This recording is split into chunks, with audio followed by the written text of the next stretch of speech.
luar sana banyak iklan-iklan di sosial media yang mengiming-imingi dengan ukuran kolom sekian bisa menghasilkan yang wah.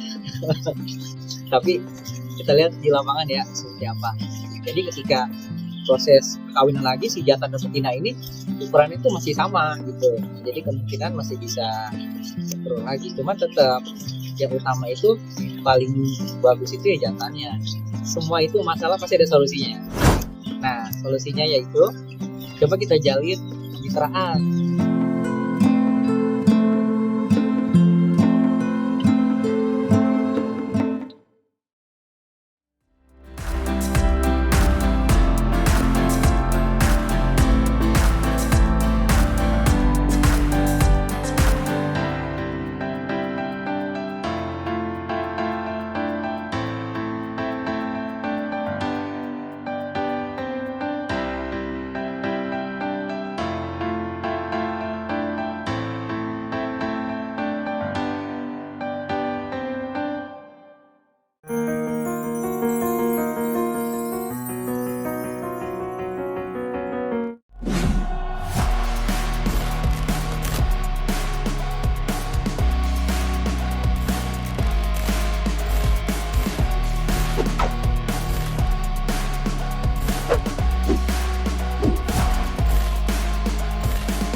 Assalamualaikum warahmatullahi wabarakatuh. Sahabat Lentera 3, kembali lagi bersama gue Ian dari Lobster Balap Depok.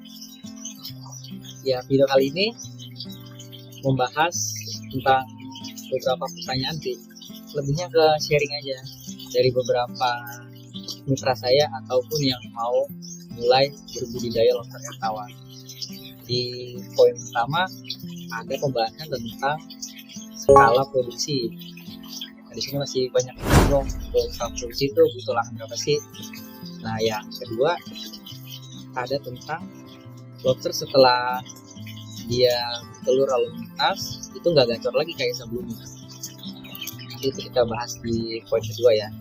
Dan poin ketiga itu ada tentang lobster yang nafsu makannya menurun. Akhir-akhir ini banyak lobster yang nafsu makannya menurun. Ya, entah faktornya apa nanti kita bahas di selanjutnya ya. Ya, pembahasan pertama yaitu tentang skala produksi. Nah, di sini banyak yang nanya ya masalah skala produksi. Dari mitra juga ada, maupun dari orang yang baru mulai berbudidaya lobster tawar. Nah, di luar sana banyak iklan-iklan di sosial media yang mengiming-imingi dengan ukuran kolom sekian bisa menghasilkan yang wah. Tapi kita lihat di lapangan ya seperti apa. Itu lahan berapa? Ataupun bagaimana sih cara memaksimalkan dengan lahan yang ada.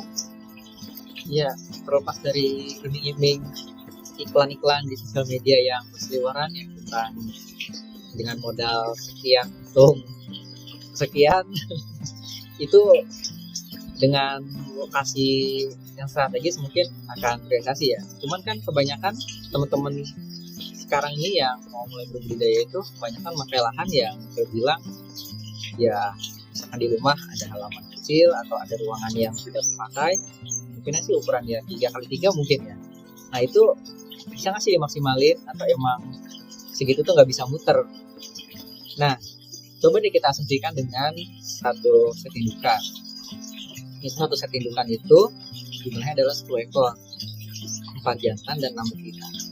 Butuh berapa banyak sih kolam yang kita butuhkan? Nah, mungkin kalau di awal kita hanya butuhkan kolam itu minimal 1x1. Itu udah bisa kita untuk ternak lobster di satu set indukan 10 ekor itu ya. Tapi setelah itu, setelah bertelur kan dia harus ada wadah tersendiri untuk proses penetasan. Dan minimal itu di 1x1 yang aman.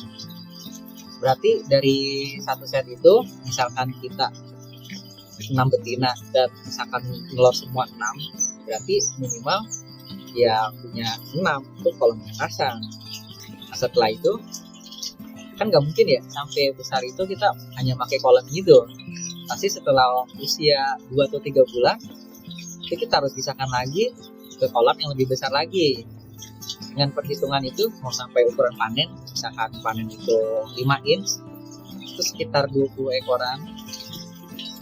Itu ya paling enggak kalau misalkan mau produksi skala besar, ya minimal ukuran kolamnya ya bisa 15 meter persegi atau 20 meter persegi untuk ngejar 1000 ekor. Kalau cuman lahannya segitu dan di tingkat-tingkat, untuk skala produksi sih nggak maksimal ya, karena lahannya terlalu sempit dan si lobster ini kanibalnya tinggi karena dia ini ada proses ganti kulit.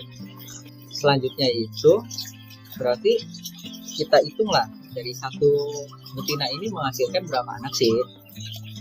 Dari satu betina itu, kalau di tempat saya ya, dalam 1 bulan kita coba cek ukuran indukan misal 4 in, itu kita hitung yang jeleknya lah 150 ekor.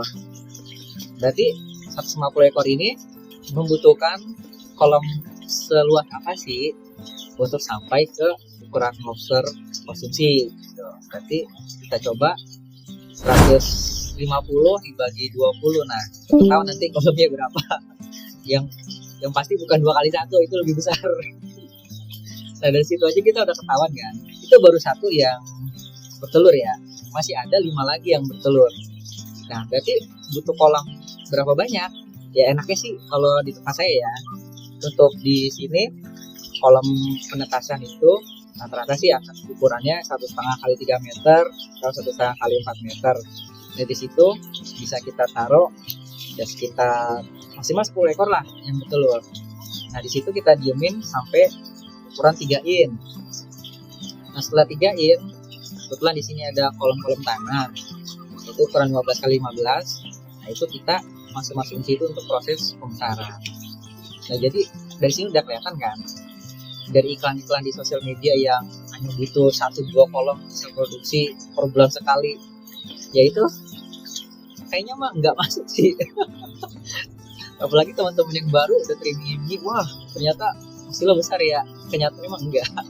Karena butuh lahan yang emang benar-benar luas. Apalagi kayak cuman tinggal di perumahan, ada carport segini atau halaman segini, misalkan maksimal cuma 6 kali 3. Kalau berharap mau muter 11 kali, ya susah.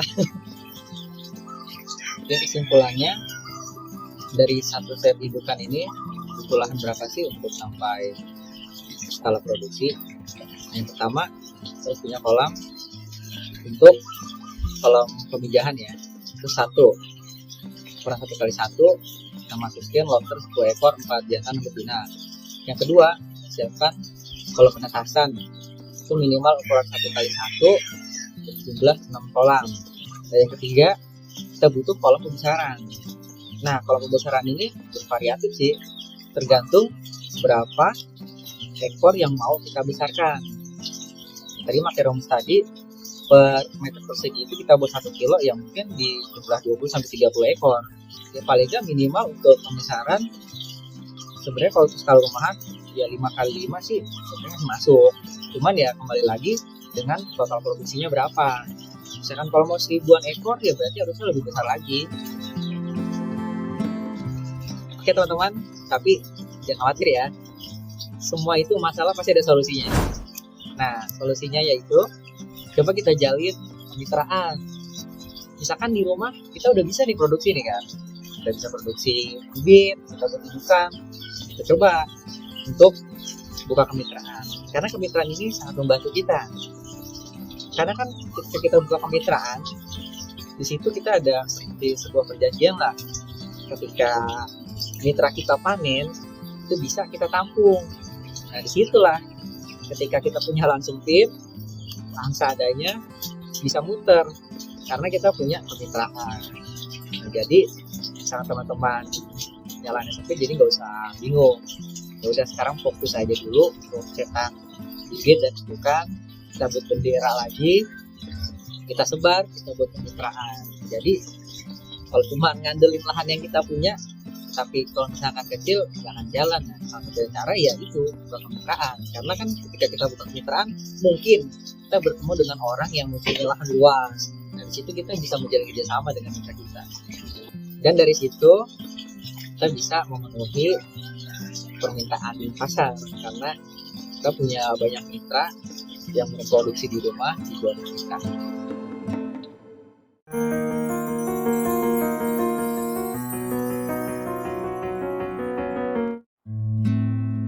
Oke, lanjut ke pembahasan kedua. Itu sebuah pertanyaan, kenapa sih si lobster ini gak gacor lagi setelah dia menetapkan telurnya? Ini juga banyak ditanyakan ya dari kalangan teman-teman mitra ataupun yang baru belajar breeding gitulah. Dia setelah tes kok ya saya kok nggak telur lagi gitu. Nah, itu masalahnya di mana sih? Faktor apa sih yang mempengaruhi itu?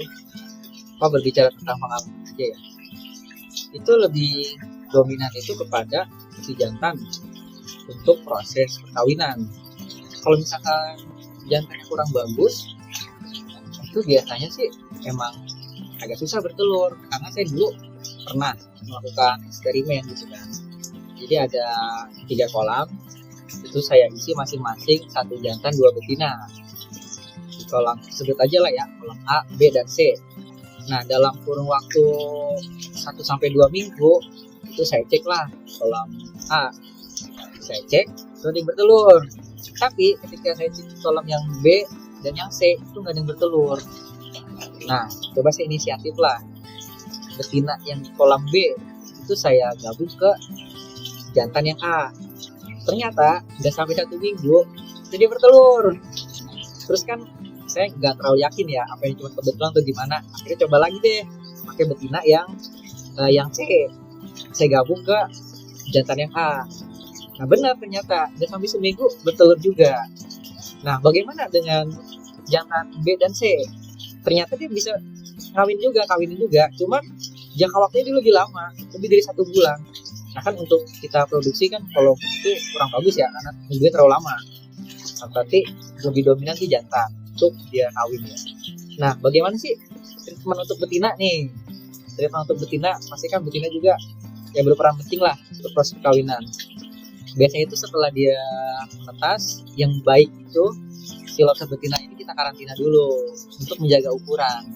Karena ketika dia proses perkawinan yang betul, dia nggak akan ganti kulit ya. Dia akan menahan si makanan masuk dalam tubuhnya, karena kan si lobster ini ganti kulit salah satunya ya ukuran tubuh yang lebih besar daripada cangkangnya kan, makanya dia dorong untuk ganti kulit. Nah, makanya si betina ini kita treatment, kita karantina, kita fokus makan dulu tuh. Biasanya kita kasih makan ya namanya pelet lah ya untuk jaga ukuran. Jadi ketika proses perkawinan lagi si jantan dan betina ini ukuran itu masih sama gitu, masih sama. Jadi kemungkinan masih bisa bertelur lagi. Cuma tetap yang utama itu yang paling bagus itu ya jantannya untuk proses kawin. Untuk lobster jantan yang bagus, yang di sini tuh nanti saya spill di akhir video ya. Nah, untuk pembahasan terakhir nih, yaitu tentang lobster yang gak nafsu makan. Ini episode terakhir ya. Ya, faktor utama ketika lobster gak nafsu makan itu dipengaruhi oleh kualitas air ya. Kualitas air kan bisa dari pH, TDS, suhu, atau tingkat oksigen yang tinggi atau gimana. Nah, itu ada beberapa faktor si lobster ini nggak nafsu makan. Cuman yang secara umum biasanya itu dia nggak nafsu makan karena faktor cuaca sih. Akhir-akhir ini tuh intensitas hujan itu tinggi banget kan, sehingga suhu dalam air itu menurun. Akhirnya si lobster ini masuk ke dalam mode survival. Ketika lobster bertahan di suhu di bawah standar, itu dia pasti nafsu makan akan menurun. Gimana sih cara nanganinnya? Apa aja yang kita pakai? Dan terus pakannya apa sih yang bagus ketika lobster nafsu makan? Yang pertama itu coba kita cek suhu airnya ya. Kita cek suhu airnya. Yang standar itu si lobster ini di 23 sampai 28 derajat Celcius. Cuman akhir-akhir ini tuh di tempat saya cek suhu itu mendekati 19 sampai 20. Itu berarti nggak banget kan buat si lobster. Cara ngatasin gimana sih? Nah, yang utama sih yang paling gampang kita pakai heater, penghangat air ya. Itu banyak kok dijual di toko akuarium, menaikkan suhunya kembali ke normal. Biasanya sih itu sudah menolong ya untuk masalah suhu ya. Terus untuk pakannya apa nih? Dia kan pasti nggak nafsu kan. apalagi yang pakan itu yang kita kasih sehari-hari seperti kayak pelet atau sayuran. Nah, coba kita kombinasikan dengan kasih tanah, itu biasanya menolong banget sih. Dia lebih nafsu itu kepada makanan itu yang bergerak dan yang amis-amis, itu dia sangat-sangat nafsu ya. Jadi itu bisa banget menolong ketika lobster di rumah teman-teman itu nafsu makan.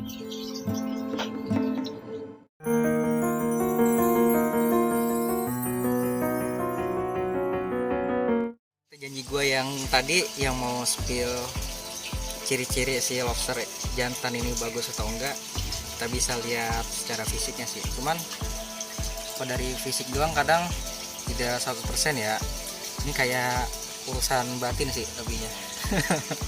Kita yang sebagai pembudidaya pasti kita tahu deh. Nah ini gue tunjukin ya ciri-ciri gimana sih. Nah pertama kita lihat dulu capitnya nih.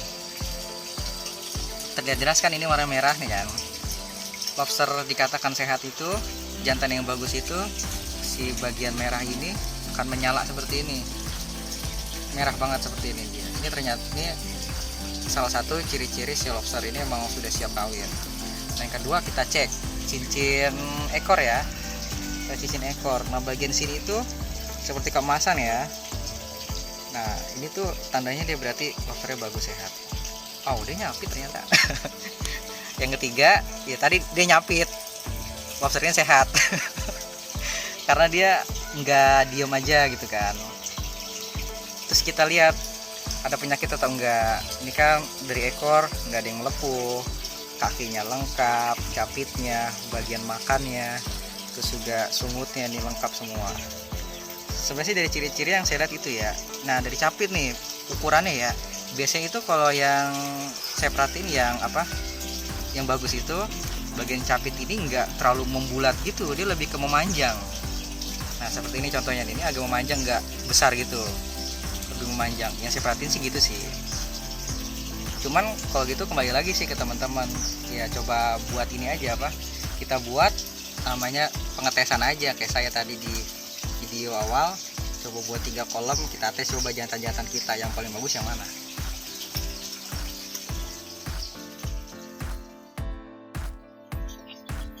Ya sahabat Tentara 3, mungkin sampai sini dulu untuk sharing-sharing dan edukasinya.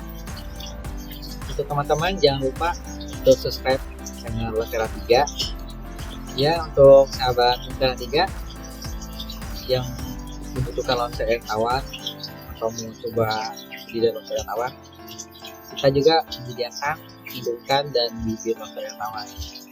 Nah, untuk sahabat-sahabat yang mau mulai berbudidaya bisa datang ke tempat langsung atau WhatsApp saya di 0838 1531 1810 atau alamat lengkapnya itu di Jalan Setugolep,